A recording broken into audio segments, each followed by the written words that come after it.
my name is Peristu Imami, and I'm the host of The Road to Success for Your Highly Sensitive Child. This podcast is about empowering parents of highly sensitive children to nurture their child's unique personality trait and create a path to success. Our podcast provides guidance, insights, and support to help you unlock your child's full potential, fostering resilience, confidence, and a bright future. If you're new to my podcast, please go back and listen to episodes 1 and 2 because they provide information on high sensitivity that all subsequent episodes will build upon. If you skip these episodes, you won't get as much out of this and all subsequent episodes. To book a private coaching session with me, please visit my website at parentinghsc.com. If you're looking for a talented portrait photographer, I highly recommend Laurie Bishop of Become Studios. Check her website at www.becomebeseen.com. You can find the link in my podcast description as well. Today's episode is a continuation of episode 39, part 2 of a 3-part series with my amazing guest, Mr. Ahmad Rashad, talking about the similarities and differences between autistic children and highly sensitive children. This is a topic that can be quite confusing for parents, especially when you see overlapping traits like sensory sensitivities, social challenges, or a need for routine. So let's unpack this with empathy and clarity. Matter of fact, when you talk about a spectrum, like that's one of the first things that I wanted to learn because I was hearing about like autism spectrum, and then I was hearing this term at that time, Asperger's, and so that's where I started my research to kind of see like what is going on with my son because people were telling me he's autistic, and at one point I was the only one advocating for my son. And then eventually, my wife started to kind of ask questions to other educators that know my son. And it was like, your son is not autistic. It was like, I've been meaning to tell you, he has a gift. She said, I don't know what it is, but he's gifted. And then I have people in my family that are in the industry, that are coaches, that are counselors and therapists. And they gave me the recommendation of waiting until he is at least in the first grade. They said, wait until because a lot of parents, they're told that their kid is autistic and the baby's like 2 years old, 1 year old. Yeah. All right. So I had members in my family that would say, you know what, maybe just kind of wait until, first grade, and then you'll kind of have a better understanding of your child. And then you can kind of start making those decisions. And even the pediatrician was telling me, if you're seeing progress in your kid, then don't worry about it. So I had other people in, that are in the industry that was giving me their, maybe not their professional opinion, but like what they would do if they were a parent, right? Yeah. And in my situation, that's kind of like how I felt like that advice was. Like if I was a parent in your situation, I would wait until first grade, or if you see progress, then don't worry about it. So I was always seeing progress in my son. And when we got to first grade, I felt like that's when he was able to kind of start communicating to me why he was able to, what he's thinking on why he's doing it. So I was like, why were you humming out loud? Making that loud note. Why do you do these karate chops? And he would tell, that's how I was able to learn. Right. So then I was like, I was doubling down. My son is not autistic. Right. And so I did some other research. So when you mentioned like the spectrum, I thought that was really odd that autism has a spectrum, right? So I did some research and I found out that every child that is born is automatically on the spectrum. So what they're doing is they're measuring the child against the growth of every child. So if your child is progressing with most kids, then you're doing well. But as long as you're like growing above the curve, the spectrum curve, you're fine. But if your child is developing, not beyond the spectrum curve and you're falling into the spectrum, then that's when they're going to want to say your child is on the spectrum because your child is growing not at the right pace. Got it. And then at that point, I'm like, I don't care about your pace. Yeah. So I'm like, so now a parent, so for me, it's like, do I want my child to grow at the pace of everybody else, or do I want my child to grow at his or her own pace? Yeah. Like, so number one, I was like, when he was young, I was like, when he was like, 3, 4 years old, I'm like, he's going to grow at his own pace. And I started to advocate for him. And then I was wondering about, this term Asperger's and how they got rid of that term and they started calling it high functioning autism. And I said, that is a very weird term. I said, that's a weird term. I Mm. said, why are they saying high functioning? I said, and it's a disability. Like that just didn't make any sense to me. And that's when I said, this is a money grab. Yeah. um, I said, because if you're high functioning, then you're not disabled. Yeah. Because I think everyone wants to function at a high level. So I just think the terminology was just really weird and how they Mhm. came up with that. And I just said, my son, functions at a high level. And I think that's a great thing. I function at a high level. And, anyone who is successful in life function at a high level. So I completely rebuked that as well. And so I didn't accept the my son having to grow up in the pace of someone else's kid or group of kids, and I didn't accept the term high functioning, and then I didn't accept the fact that there's a spectrum, because I felt like either you're disabled or you're not, right? And I know, like, they say it's a spectrum because it's different levels of autism. I totally get that, but I kind of did a little bit more research on how this autism spectrum came about. And if you realize if you go back, it started around the 70s. Mhm. And if you remember going to school, anyone like, obviously in the 70s, 60s, 70s, and then in the 80s, around the 90s, you stopped hearing a lot about this other disability called Down syndrome. Mhm. And I was like, man, isn't it funny? You're not funny like hot laughing funny, but ironic funny, Mhm. that as we start hearing less and less about Down syndrome, we start hearing more and more about autism in the spectrum. Mhm. And I was sitting here thinking, like, well, let's do some more research on autism traits and Down syndrome traits and see, is that part of the spectrum? Yeah. If you do your own research, you're going to realize that, because what you mentioned earlier, autism is a medical diagnosis. Down syndrome is a medical diagnosis. Autism, you can see autism on brain scans.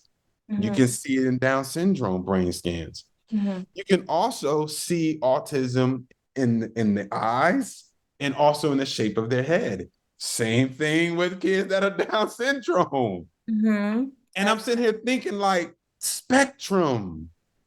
You don't. I'm Yeah. sitting here like, I'm curious to think of two things. This is just me doing my research.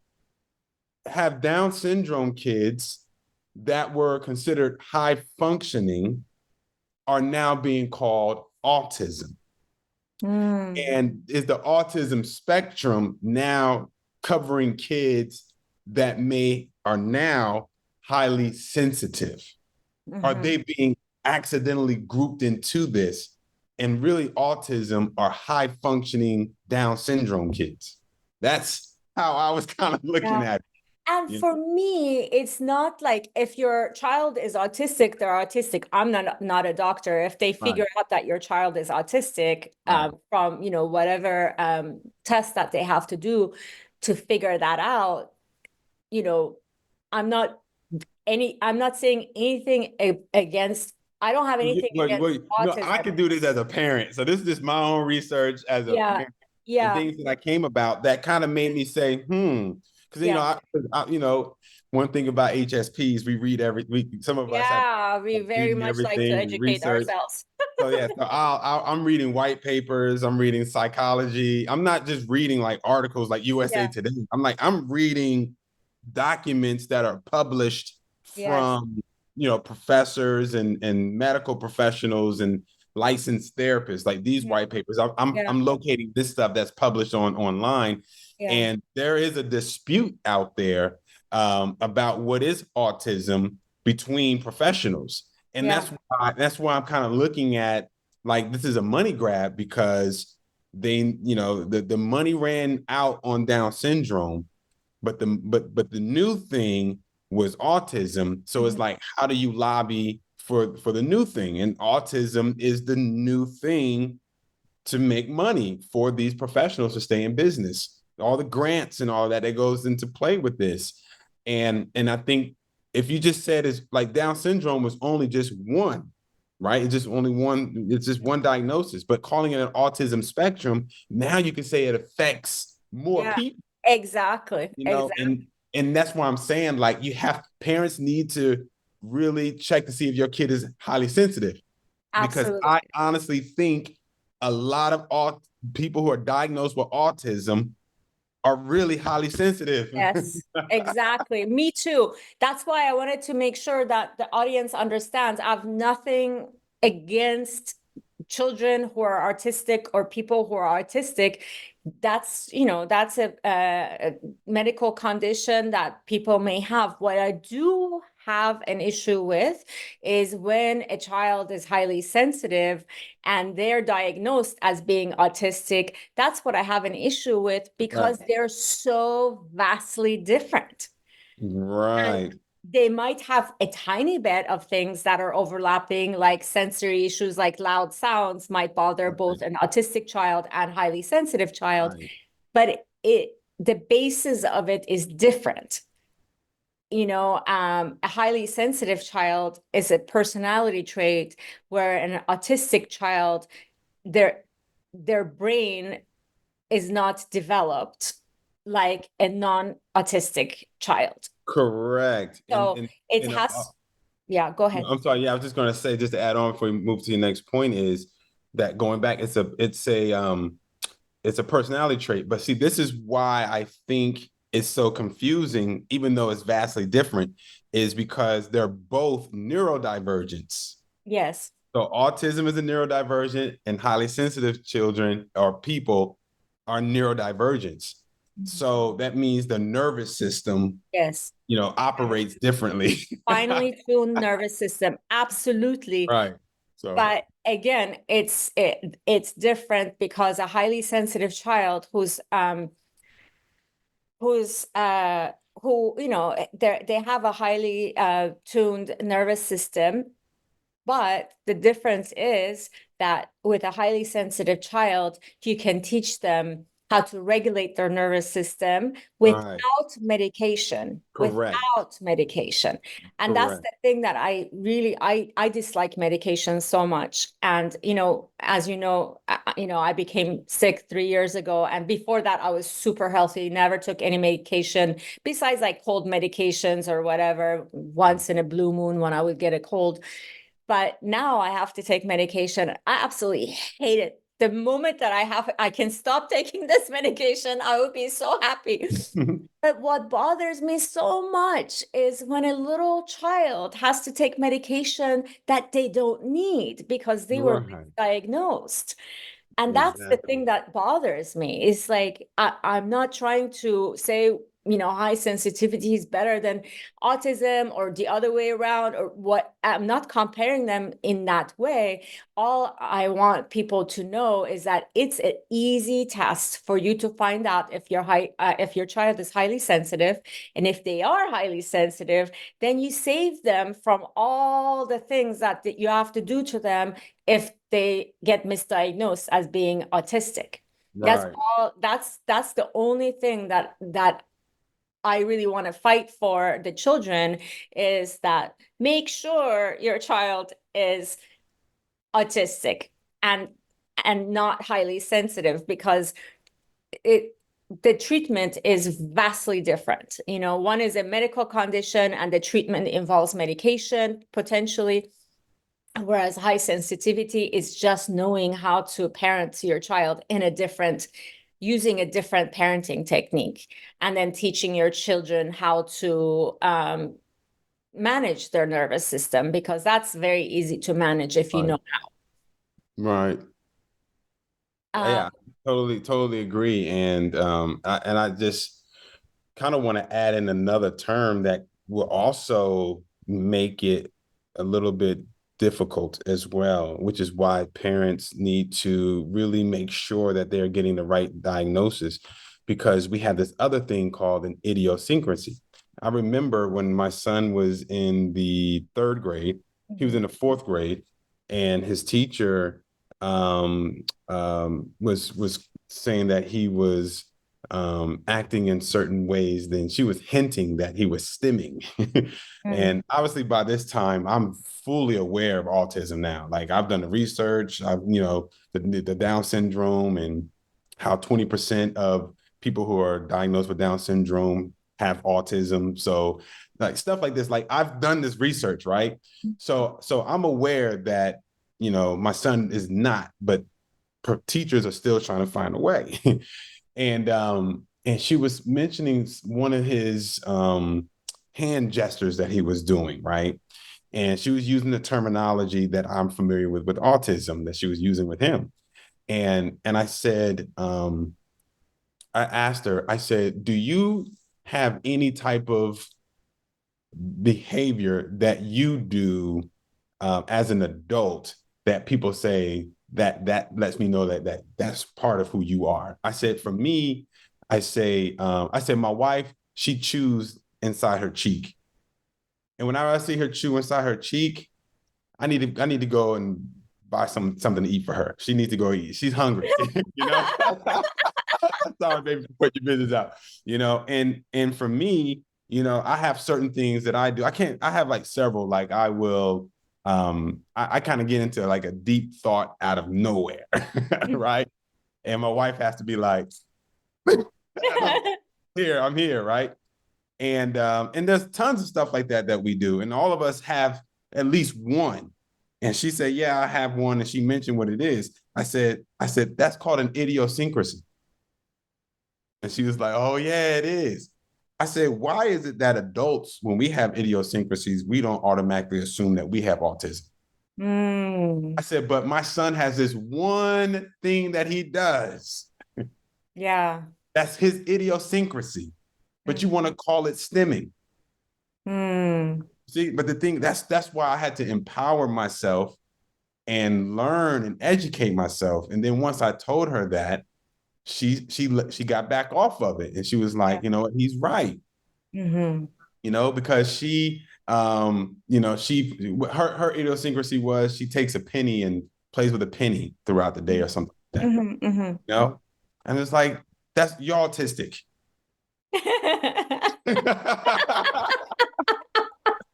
I said they have pop-ups. I said pop it toys are Yeah. very popular with kids today. I said Yes, that's every true. kid is autistic now because they Yeah. love pop-its. I said they give away squeeze balls Yeah. for people that work in offices to relieve stress. I said, but they're stimming. That's stimming.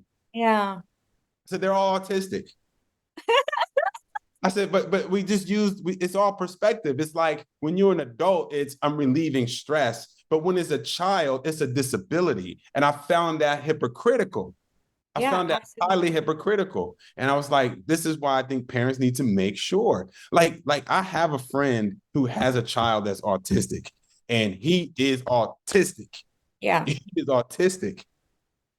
It's like, he is. Like, you may have to take care of him for the rest of his life.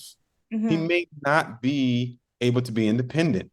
And Mm-hmm. then I know another lady, she said that her son is autistic. But when you meet him, you will never, ever notice it. You won't see it. But she says he cannot live on his own. He cannot even hold his own job. He can't hold a job Yeah. because of his autism. Like that's a disability. Yeah. I bet you he probably couldn't even do well in school. Mm-hmm. Probably couldn't do well in school. You know, it probably was a struggle. He had to go to special classes and all of that. My son is making straight A's in a regular private school. Mm, that's impressive. That's Yeah. awesome. Yeah. And they're going to And good say, for you for advocating. I'm so proud of you for advocating yeah, for him because it's not easy to advocate for your child when, you know, professionals that do this for day in and day out yeah, are telling you, very strongly telling you that your child is autistic, and it's really good for you for standing up for your child, for advocating for him, and for knowing your child. That's the that's that's it. the thing that I want to tell parents is that you've got to know your child. You got to know, what is it that they like, what is it that they dislike, what bothers them, you Right. know all these things, not judging them in any way. Like, for example, my parents judged me a lot when I would say this is too loud for me, like Yes. I have the same thing as you. My sense of hearing is very good. I can Yeah. hear things that are so far away, and people are like, I could hear something and I would be like, oh, that sounds really beautiful, can you hear it? And they're like, what are you I talking about? can't hear it. I Yeah. can't hear it. And then we get closer to whatever it was that I'm hearing, and then they can finally hear it, and they're like, Right. Right. oh, this is what you were hearing from so far away. Yep. And so, it's very important not to judge your child if they have sensitivities like loud sounds, scratchy clothing, taste. Some things don't taste good Right. for them and they don't want to have it. Don't force them to have it. So, you just definitely need to observe your child, pay close attention to their behaviors and in different situations, what triggers them, Mhm. what brings them joy, and just basically understand their patterns, because then as a parent you can adjust your parenting style to meet Right. your child's needs. It's never the Right. other way around. Just make sure that as a parent you understand, if you have a highly sensitive child, it's not your child that needs to change, because they Right. cannot We need to change. change, right? Yeah, Right. you And as the a fact parent. that I was okay, I'm sorry. I'm sorry. No, go ahead. Go ahead. No, Okay, no, I was no. gonna say, but the fact that children who are highly sensitive are getting it from a parent, right? Yeah, So I feel like if you believe your child is highly sensitive, look within yourself. Maybe you are too, or your yes, spouse, or, the child. exactly. Because Yeah. a lot of times we don't know. Like you and I Yeah. didn't know until we were full adults, You right? didn't know. And so now it's like the frustration that I was putting on him. I'm like, I'm grabbing him and I'm apologizing. I'm like, man, I'm Yeah, so sorry, little guy. So yeah. now, because I know that he's sensitive, I still want him to grow up to understand like how tough this world is and how hard life is. So now when I give him um, like really stern, tough vocabulary or tone, I always come back and say, I'm daddy's not mad at you. I'm not angry. I'm just letting you feel this energy because it's gonna feel worse when you get out there or you make a mistake. If you do this, like he lied to me one time, and I was like, "Son, you can't lie," and deep voice and whatever, whatever. And then I tell him like, "Look, you gotta understand this." I said, "Because if you lie to someone who doesn't love you, that's feeling that you get that I'm showing you what it feels like to be lied to. Mhm. It's gonna come from someone who doesn't love you. Mm, It's going to feel 10 times worse than yeah, what it feels like now." I yeah. said, do you grasp how this feels right now with me being disappointed and you lying to me? He's like, yes, daddy, I feel it. And I said, it's going to be worse because I love you and I'm doing this as an act. Yeah, It's yeah. like daddy's acting right now. And that's that's so important for highly sensitive children, Right, right. because you do need to talk to them about various scenarios that they could face in the real world. Yeah. Your home always has to be a safe environment for them, Yes. always. Yes. Your Yeah. home must be a safe environment for them, or Right. else they will not thrive in life. I can tell Right. you that from experience and from Me lots of too. studying.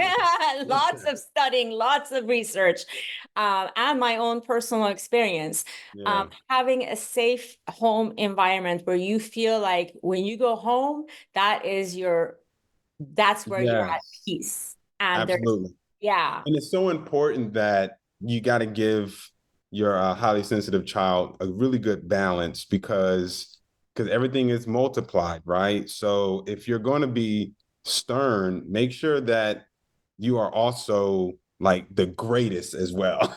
yeah, yeah. You can't just be, once a one-sided parent.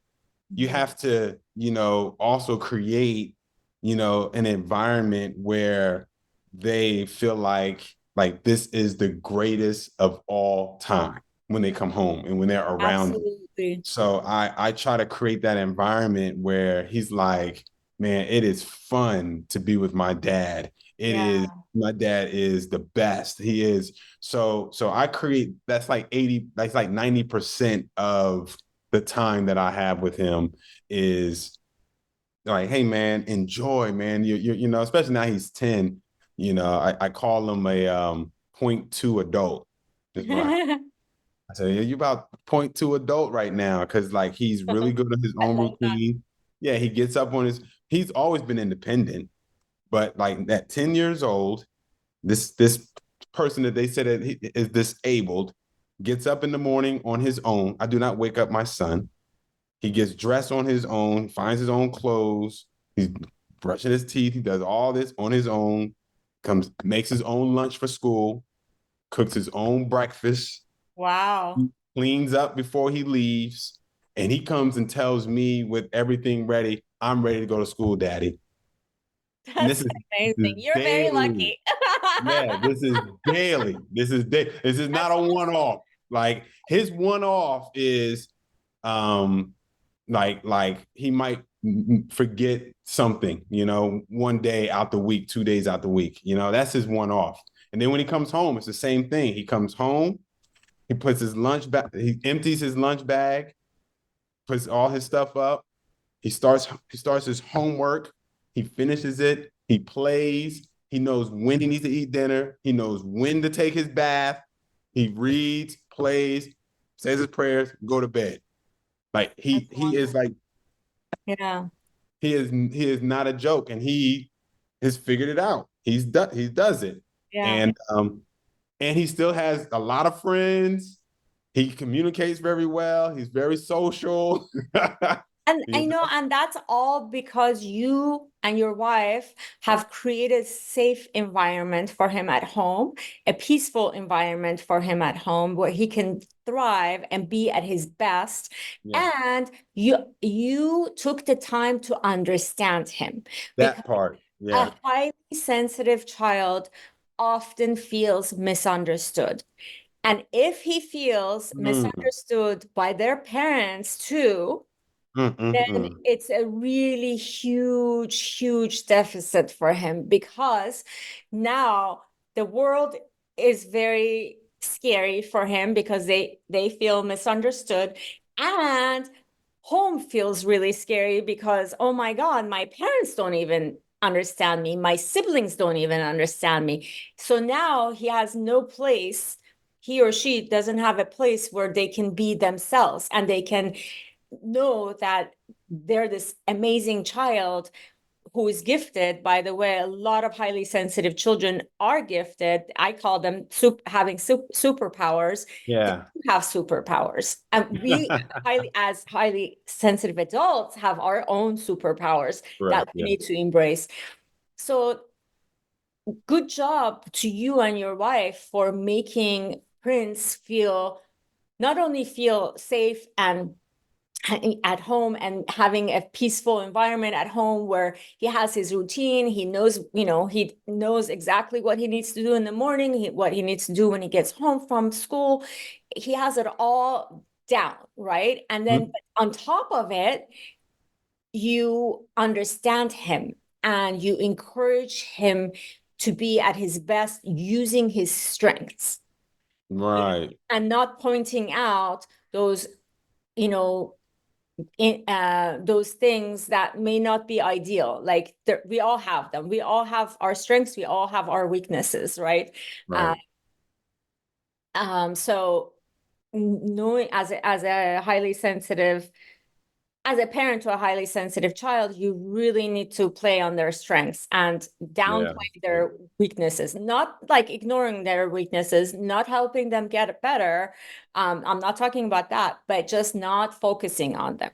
Right. Because Right. because they're already a perfectionist as is, right?